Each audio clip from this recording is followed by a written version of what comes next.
A non-partisan group concerned Nigeria citizens has lent its voice to calls for President of Southern extraction.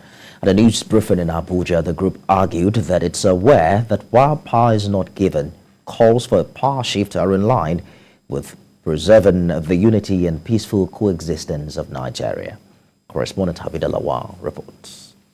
The federal character principle was introduced not only to appease the ethnic nationalities, but to promote national cohesion and a sense of belonging for citizens from all parts of the country. While the federal character is entrenched in the 1999 Constitution as amended, zoning is not. Although zoning may have emerged as a product of necessity, it represents in its expediency a response to nation building. I want to read those. This civil society group is projecting the call for a power shift to the southern part of the country.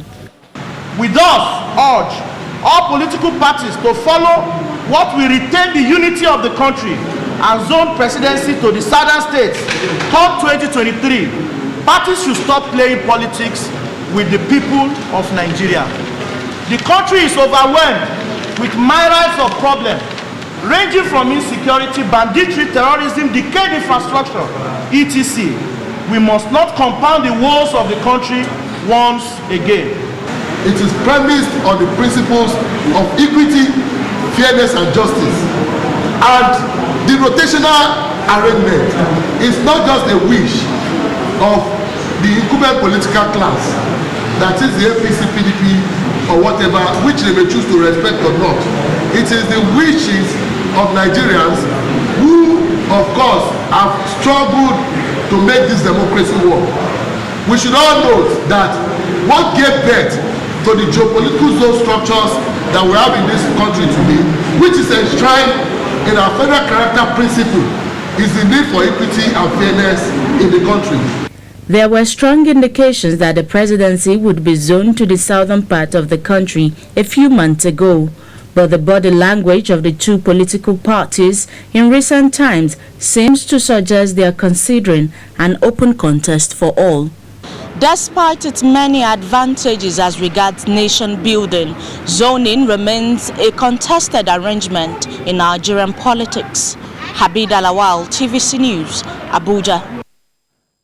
And members of the All Progressives Congress across the Southwest have endorsed Asiwaju Bola Tinubu for president by signing his nomination form in Lagos. The party members in the state also signed the nomination form of Governor Babajide Sanwo-Olu to endorse him for a second term in office.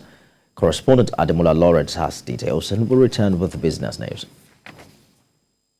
According to Article 20, subsection 4E of the Constitution of the All Progressive Congress, APC, the National Working Committee, NWC, can make rules for nominations of candidates for the party in all electoral contests from councillorship to presidency. As a result of this, every presidential aspirant must have 420 registered members to sign on his nomination form, while 300 registered party members must do same for the governorship aspirants. For the ruling APC, more than 10 aspirants have declared interest to contest for the highest political office in the country. But for these party members, Asiwaju Bola Tinubu remains the best choice. As a result of this, some APC leaders from the Southwest converged in Lagos to sign the presidential nomination form of Tinubu. For these party leaders, Tinubu's achievements in government and politics stands him out as the best candidate for the party. Indication that the intention is supported by members of the party, legitimate members of the party. We get a few to Lagos, Ogun, Oyo, Osun, Ekiti, and all of them from all the states have come here to sign. And we're moving into Abuja tomorrow. The significance of today, signing here is to show you. You can see, over 40 of us came from Ekiti, only 10 signed. It's just to tell you that the man is loved everywhere. We came all the way from Ondo State to show, to sign, and to help in the process. If we don't believe in Asiwaju, we won't initiate all the moves we have initiated. In addition, 300 registered party leaders and members also endorsed Governor Babajide Sanwo-Olu for second term in office, saying he has performed well. The importance of this is that 300 members must sign. And when they sign like that, it's like they are taking ownership of the election process. From the beginning, and I'm happy that I'm hale and hearty and I'm alive to see him on his journey to the second term. For many here, the 2023 elections will be a turning point for the country, and the people must vote wisely to have a greater Nigeria for all.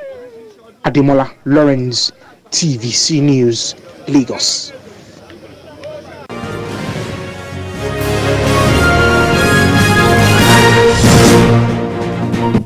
Well, some business stories now. Nigeria's external reserves fell slightly by $196 million in 8 days to $39.62 billion as of April 28, well, that's according to the latest report from the Central Bank of Nigeria. According to the CBN, the reserves, which had earlier gained $243.8 million in 19 days from 39.54 billion dollars, I beg your pardon, as of April 1st, 2022, rose to, in April 19, 2022, returned to a downward path. The report also shows that external reserves fell by $313 million in March after starting the month at $39.86 billion before falling to $39.55 billion on March 30. Reacting to this development, the governor of the Central Bank of Nigeria, Mr. Godwin Emefiele, and the Bankers Committee expressed the need for the country to boost revenue from non-oil sector to reduce the impact of the volatility of oil prices on the country's reserves. Meanwhile, Chairman IOD Center for Corporate Governance, Mr. Shaibu Idris, says tackling illicit financial flow is a matter of survival for Africa's development. Mr. Idris spoke at the IOD-CCG Stakeholders Roundtable on Public-Private Sector Dialogue on strengthening anti-money laundering, countering terrorism, financing and curbing illicit financial flows in Nigeria and West Africa. Speakers here opined that Africa is losing about 5% of continental GDP annually to illicit capital flight. They added that the proliferation of illicit financial flows has continued to enable terrorist activities and insecurity, which must be addressed as a matter of urgency.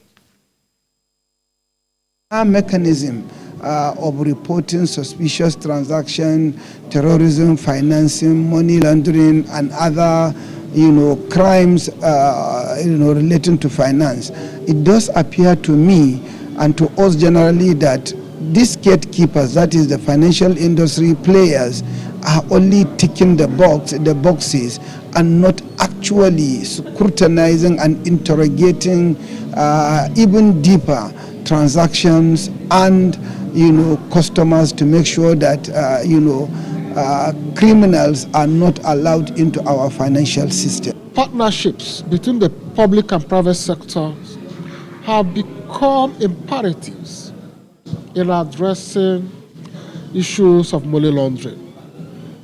The government cannot do it alone, the private sector cannot do it alone. So the need for a consensus, for a strong collaboration, for strong partnership between the public sector and private sector, private sector and public sector, have become imperative. And this program is an evidence. The Chartered Institute of Taxation of Nigeria has urged government at all levels to establish a vibrant fiscal framework to actualize its revenue generation drive and other budgetary goals that will impact positively on businesses, the economy, and improve Nigeria's index on the ease of doing business ratings. They made this known at an induction ceremony in Lagos. Blessed Omonuse has details. Nigeria's revenue to GDP ratio is estimated at about 7.5%. which is low when compared to other emerging countries. This development has been attributed to insufficient revenue generated from taxation, which has in turn affected government spending on the economy.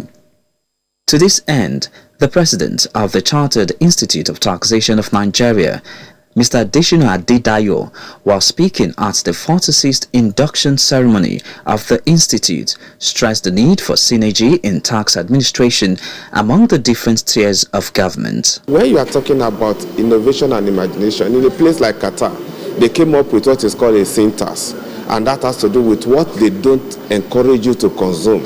If you now want to consume it, be ready to pay more or less like 200% tax. Nobody is stopping you. We are not saying don't consume alcohol. If you want to consume alcohol, are you ready to buy an alcohol of 100 naira for 300 naira? If the answer is yes, go ahead. But you now realize that the 200 naira difference is the revenue to the government. Mr. President has repeatedly stated it clearly that greater emphasis should be placed on revenue generation than the expenditure side of our budget. So it is only with increased revenue generation that we can sufficiently and adequately implement our budget. The CITN president also urged the newly inducted members to be prudent and accountable in all their dealings, especially in professional services rendered to clients at various levels of engagement. Cannot be a member of an institute and say that, oh, you are not bound by their rules. That's number one. You are bound by their practices, you are bound by their guidelines. Then secondly, the institute can no longer disown you. We can disown you if you have not been admitted, that we do not know you. You are not in our register of members. But the day you get registered, it means you are already one of us. It is a question of all for one and one for all. Given the country's multiple and overlapping tax system, the need for the fiscal authority to strike the right chord in developing an efficient tax administration framework that will boost the nation's revenue base cannot be overemphasized. Blessed Omonose, TVC News, Lagos. Well, from taxation to the ports, where contradictory values of cargoes and the increase in the pre-arrival assessment reports are not facilitating trade in the ports.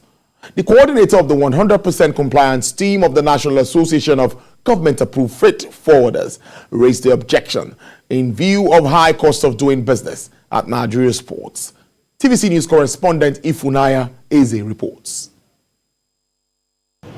Port traders in Nigeria are contending with different port policies that are pitching them against authorities at the seaport. The issues of controversy include the pre-arrival assessment report, the National Automotive Council policy, the vehicle identification number valuation process, and high terminal charges, among others. The situation is causing tension in the port.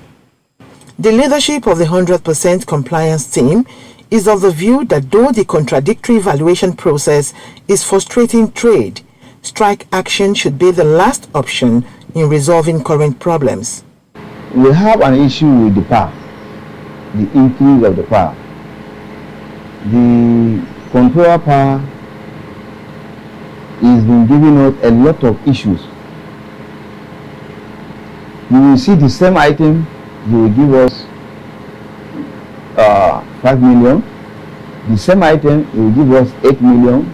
The same item, you give us 4 million. The same item, you will give us 10 million. You don't understand where did he get his value. How did he arrive with that value? We are only advising our members to stay calm. We want to make sure that we go for dialogue. He also called attention to security concerns relating to containers going on transit to bonded terminals, noting that such consignments require security escorts to avoid diversion of cargoes. Insecurity is everywhere, especially myself that come from the north. Without we knowing where these cargo are going, examine those cargo, how do you know what is in those containers? What we are seeing, let them make sure that those containers get to where they're supposed to go and receive, and due process should be done. He underscored the need to streamline policies on contradictory values to guide against traders circumventing guidelines. Ifunanya Eze, TVC News, Lagos. Well, shares in HBC Holdings gained today after the largest shareholders, Chinese insurance giant Ping An, urged a breakup on the London headquarters bank in a bid to improve returns. According to some reports on Friday, Ping An had called on HSBC to look at options, including spanning off the Asian businesses where it earned 2/3 of its pre-tax profits, or taking other steps to boost its valuation. HSBC shares added 1.85% in Hong Kong trade, helping lift the broader market, which edged up 0.1% to pair early market declines. The Hong Kong and London bourses were closed on holiday for Monday. On Monday for a holiday. HSBC, Europe's largest bank, has not commented on Ping An's involvement, but defended its overall strategy in a statement, saying that it believed it had the right strategy and was focused on executing it. Ping An owned by 8.23% stake in the banking giant as of February 11th, according to Refinitiv data. HSBC's Hong Kong listed shares have surged about 80% since plunging to 25 years low in September 2020. And wrapping up business now, oil prices on the international market rose today, extending gains from the previous session as the European Union firmed up plans to tighten sanctions on Russia this week, with Germany saying it was prepared to back an immediate embargo on Russian oil. U.S. West Texas Intermediate crude recorded a price dip of 0.47% to hit $104.70 per barrel. Brent sells at $107.10, registering a downward price margin of 0.47%. Bonnie Light is still sustaining its greenish outlook with a price surge of 2.33%, selling at $109.60 per barrel. For the OPEC basket, crude oil dealers offer $105.30, with an uptick of 0.01%. Well, that's our package from the business desk. We'll take a break and we'll return with sports. Stay with us.